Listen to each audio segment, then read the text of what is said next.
Good morning, everybody. Today, I'm going to be talking about health savings and reimbursement accounts. We're going to do a little one-on-one on these topics. My name is Gina Haney. I'm a senior account manager at Infinity Benefit Solutions. I've been with the organization for a little over 25 years. During this time, I've worked with groups of all sizes, and I've used these accounts in all different scenarios. Before we get into the presentation, just a reminder that everybody should be muted on this as we are recording it. And then if you do want to ask questions, we're going to save questions till the end. So we'll get started.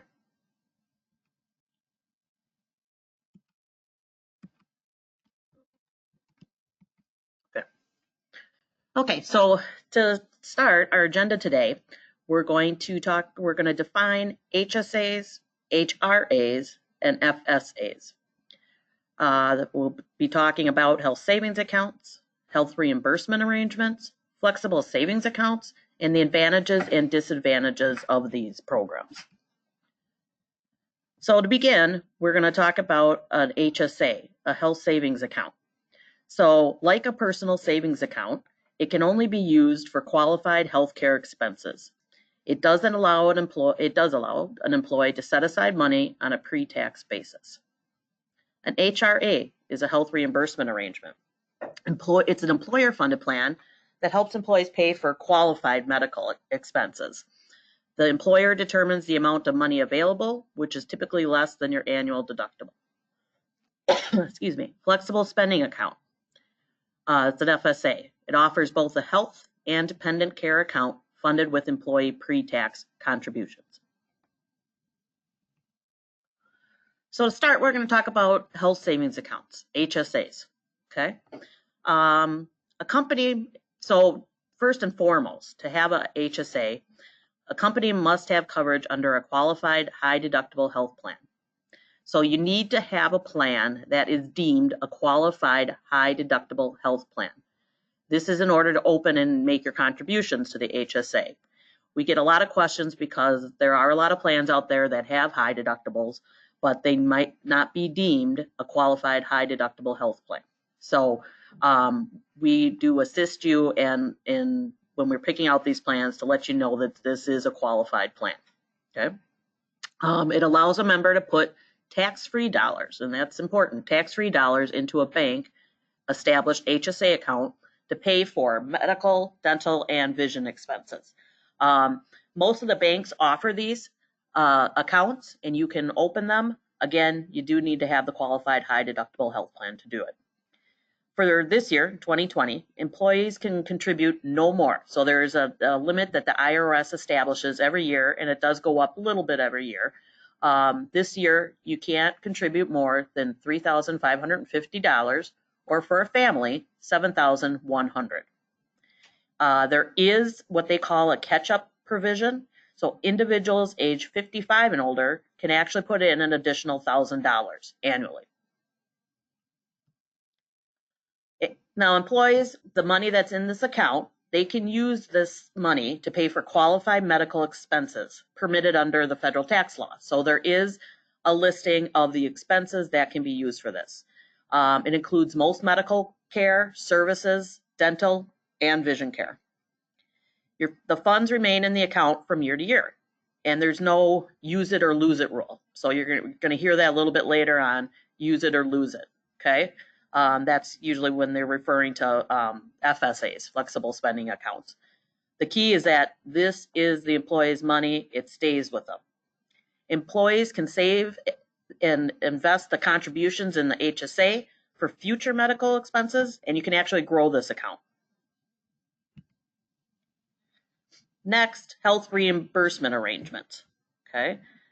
HRAs. These are employer-funded arrangements that reimburse employees for certain medical expenses. So the key here is that the employer determines the amount of money available in the HRA, and it's typically an amount less than your deductible. So where we use these is where an employer will select a high deductible plan, but instead of the employee being responsible for that whole larger deductible, the employer is going to reimburse part of it for them. This provides a tax-free, employer-funded amount of money for healthcare expenses. And reimbursement from the HRA makes it easier to meet the plan deductible while taking advantage of a health plan with lower premiums. So typically these plans will be a lower premium, and because it's a little higher deductible, but to the employee, the deductible, there's going to be a cost share in the deductible.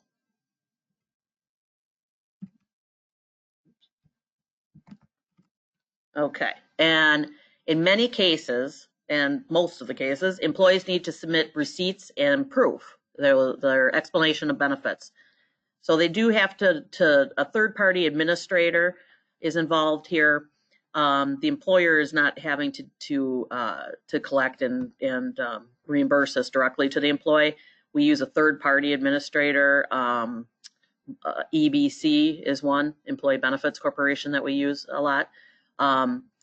So they have to prove that they've had this deductible expense. So they do have to send in their explanation of benefits and show that proof, okay? Typically, the third-party administrator will set up their account with a direct deposit, so that once everything is substantiated, then they can be reimbursed by direct deposit. FSA, flexible spending accounts. Just 1 second there. We went one slide too far. Flexible spending accounts. These are employer-sponsored savings programs, and it's employee-funded. The amount contributed is not subject to federal income or FICA tax. Very important. So the amount the employee is contributing is not subject to those the federal income and the FICA tax. So this is where we hear the term "use it or lose it." So the use it or lose it rule. So if the employee doesn't use the contribution by the end of the plan year, it can be lost. Okay. So the employees put in an amount of money. They have that plan year to use that money. Now, a few years ago, in 2013, they introduced a couple other options to help with that. So there's a grace period and a carryover provision. Employers can choose between the two of these. So with the grace period, that can last up to 2.5 months into the next plan year. So it gives the employee some additional time to get those dollars spent.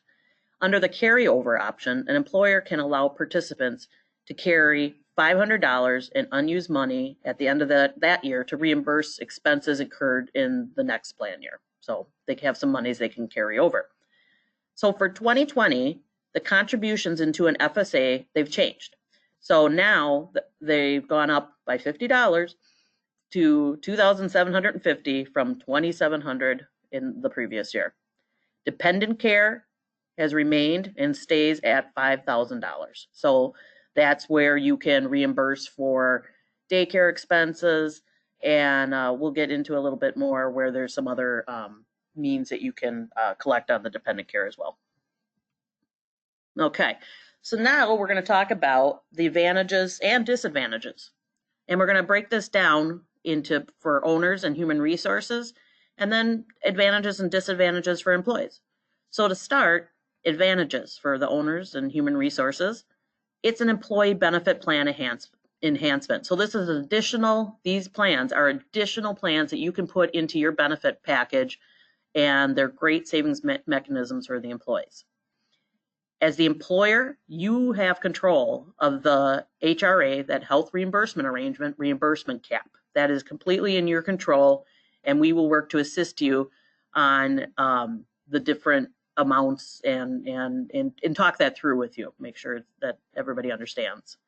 HRA funds are reimbursed only as incurred, and that's a key thing. So as an employer, you're only going to pay to that employee only if they incur it. So we'll run scenarios for you where we can project what percentage of your group we think would collect on these, and we'll plug that into when we're looking at options and so forth. For employees, it's a pre-tax contribution. So for the HSAs and the FSAs, it's a pre-tax contribution. That's wonderful. And it's a saving mechanism to pre-plan and pay for high-cost medical expenses. Okay. Now let's talk about some of the disadvantages for owners and human resources.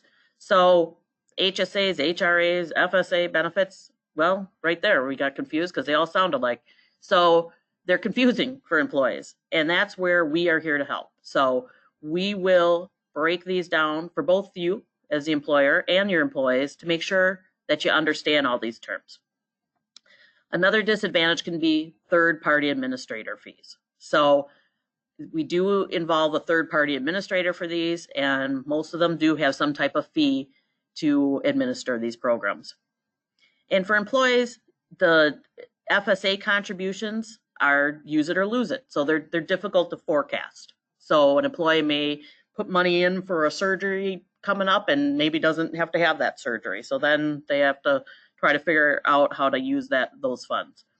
And then for employees, I think this is something that a lot of employees struggle with, the deadlines for reimbursement. So they oftentimes they're scrambling to get the stuff in at the last minute, and we will work to help them to go through how to get these submitted, how to look at their own accounts and so forth. So that's often a disadvantage.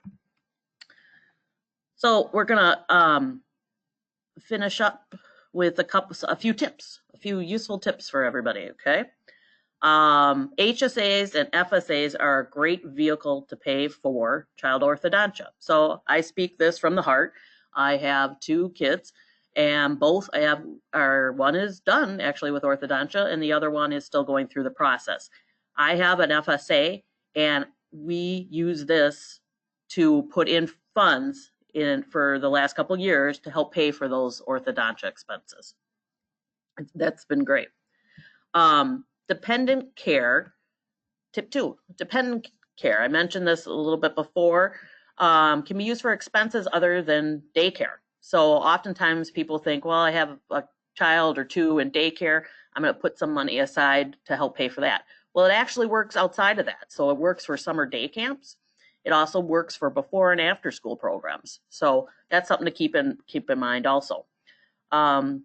HSAs are very often forgotten retirement savings tool. So remember, the key here was that the funds are that employee's funds. So they can actually, if they don't want to use those HSA funds, they can keep putting money in there pre-tax, and it really can help for a retirement vehicle, another account for them to use. They can use it for medical expenses. At the age of 65, however, they cannot contribute to these accounts anymore. And again, HSA funds, they roll over and they're always in your control. So that's a point we really take to heart and let the employees know that they're not losing these monies. With an FSA, it's a little dicier just because if they don't use those monies, they can't get them out unless it's a qualified medical expense.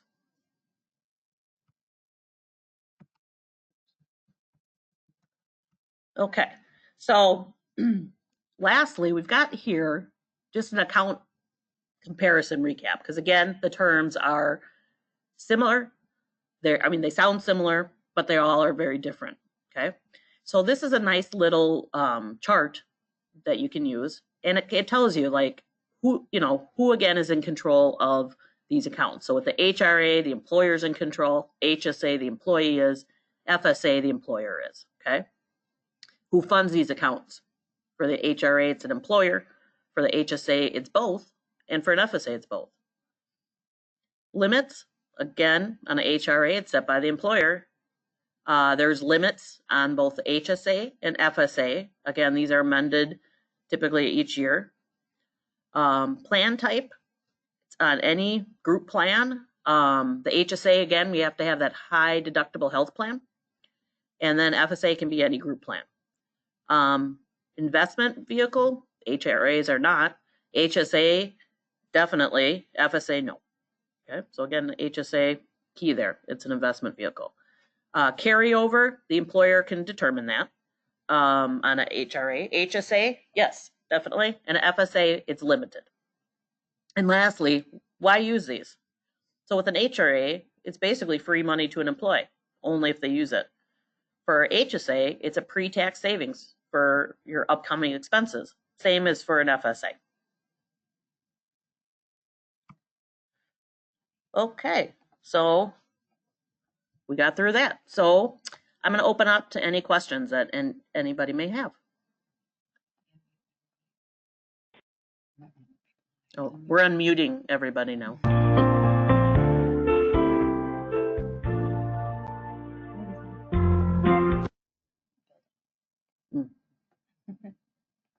There we go. And deletion here.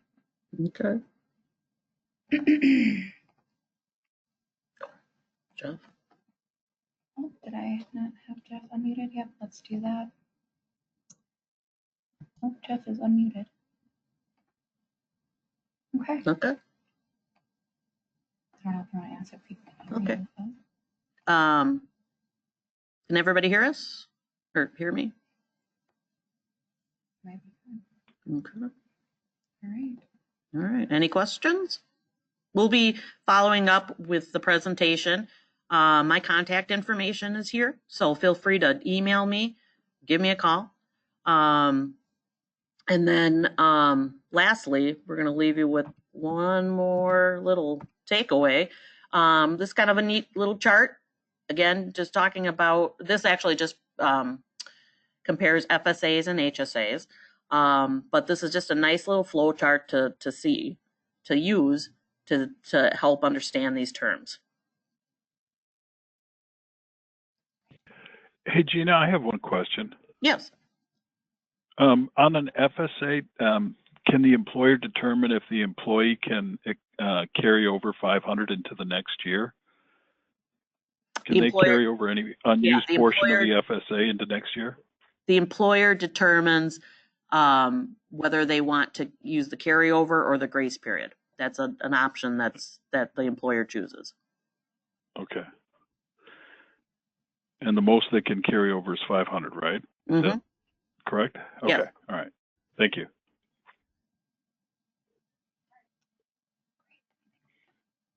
Well, thank you, everybody. All right, thank you, Gina.